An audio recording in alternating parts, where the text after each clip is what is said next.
بسم الله الرحمن الرحيم. السلام عليكم ورحمة الله وبركاته. جيتكم اليوم بمملحات بشكل جديد، شكل الإسكيمو. جو صراحة روعة، ما نتمنى تجربوهم على هذه الطريقة وإن شاء الله يعجبوكم. أول حاجة درتها هي درت مقلاة تسخن، درت فيها شوية تاع زيت نباتية، حطيت فيها بصلة مقطعة هكذا شرائح،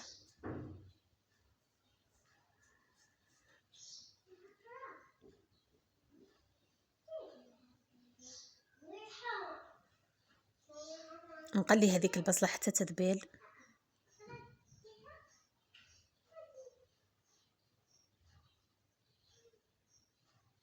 هكذا بهذه الطريقة كما راكم تشوفوا.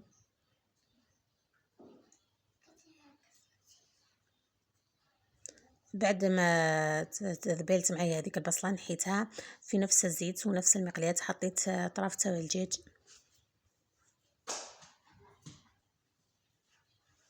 بهذه الطريقه. راح نقليهم ودرجه على النار تكون لازم عاليه، ما تنقصولهمش باش هذاك الدجاج ما يخرجش الماء نتاعو. ايضا ما ديروش الملح باش الدجاج تاعكم يطيب بطري.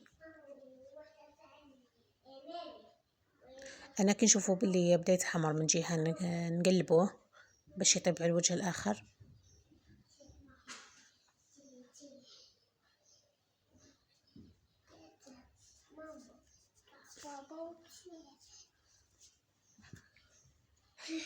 اذا كما راكم تشوفوا في هذه الاثناء راه الدجاج تاعنا طاب، نحيه.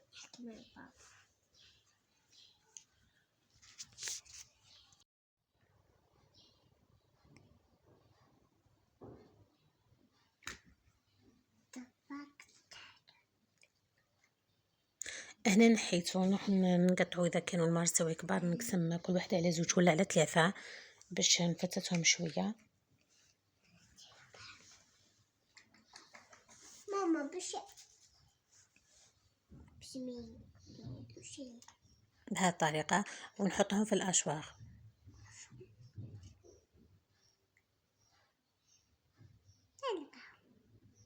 نزيد نحط عليهم هذيك البصله اللي كنت ذبلتها،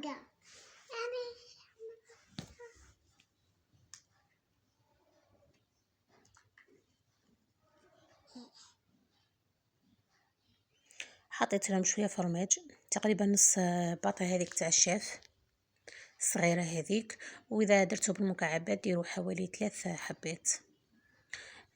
ديروا ملح، فلفل كحل، ثوم غبره. تحبوا ديروا ثوم فصوص وتربوهم وتقلوهم مع البصله نورمال.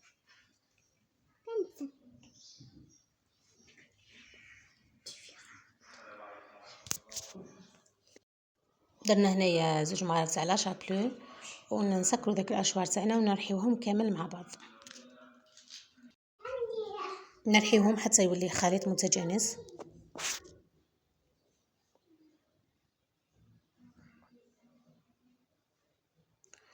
شوفوا القوام اللي نتحصلوا عليه، يكون هذاك القوام لما تجمعيه هكذا يجيك عجينه.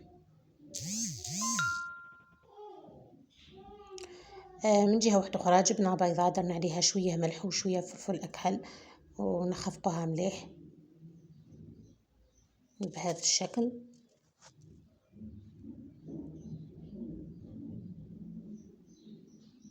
انا جبت المول تاعي تاع الاسكيمو اللي راح نخدم فيه، نحط فيه شويه من هذاك الخليط تاع الدجاج والبصل وتوابل وفرماج ليسونسيال، كامل المكونات اللي درتهم معاكم نحط هكذا شويه، نخدمهم مليح في هذاك المول، نخلي فراغ تاع الوسط باش نحط فيه شويه تاع فرماج.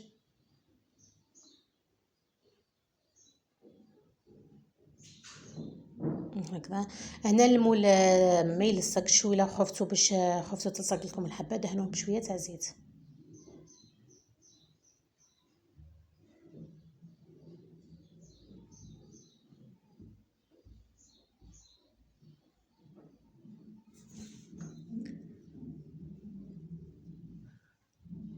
نخدم بهذه الطريقه.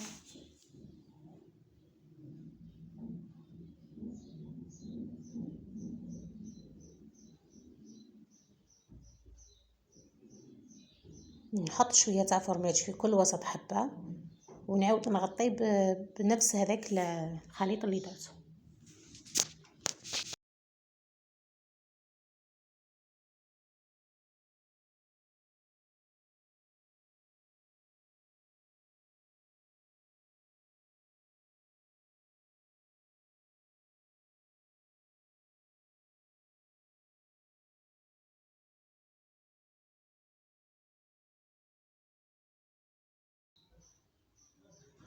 نخدم الحبات هكذا مليح كامل من الفوق ونحي الزائد.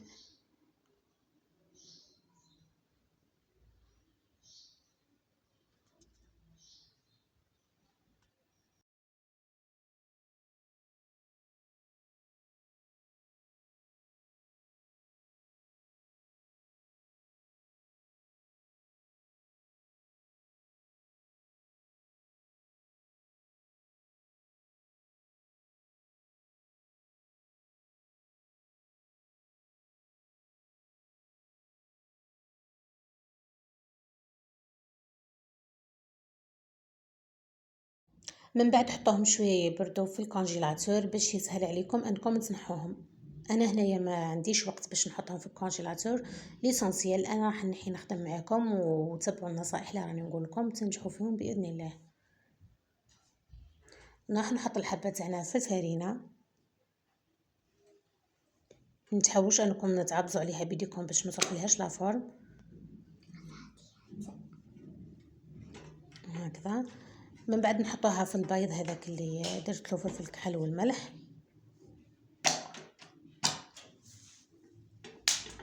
من بعد نحطها في لاشابيو في الخبز المرحي بهذه الطريقه. انا نكمل كامل الحبات تاوعي لي بهذه الطريقه اللي يعني قلت لكم عليها. نتلاقاو فيما بعد.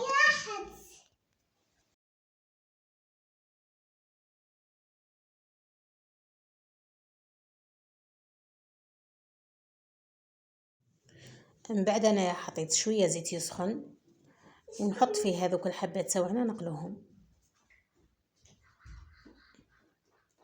هنا ما تنقصوش للنار لانه كلش راه طايب، فقط راح نحمرهم. لازم تكون النار قويه باش ما يشربوناش الزيت.